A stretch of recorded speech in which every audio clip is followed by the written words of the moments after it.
네, 장애 학생 학교 폭력이 심각한 범죄로도 이어지고 있지만 잘 알려지지 않고 또 학교 현장에서 제대로 다루어지지도 않고 있다는 보도 해드렸습니다.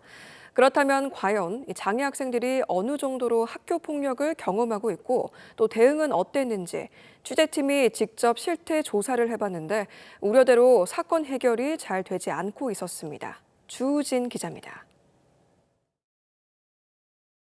취재팀은 지역방송 최초로 일부 졸업생을 포함해 장애 학생들의 부모들을 대상으로 자체 설문과 심층 면접을 실시했는데요.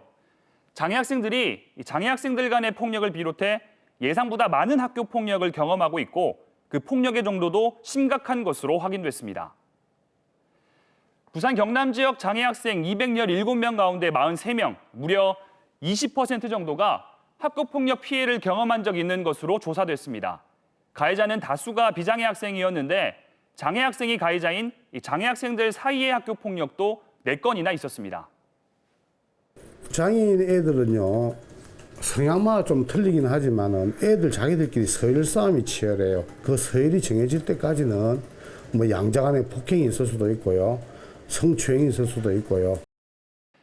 유형은 폭행 같은 신체 폭력 피해가 가장 많았고 모욕이나 성추행, 따돌림 등을 한꺼번에 경험한 사례도 있었습니다. 여자애가 먼저 화장실 간다고 가는 뒤에 이제 얘가 뒤따라 가는데 여자애가 이제 조금 오해를 한 것 같아요. 자기를 이제 뒤따라왔다 이런 식으로. 그래서 이제 남자애들한테 이제 그런 소문이 자꾸 퍼지다 보니까 집단적으로 얘를 구타를.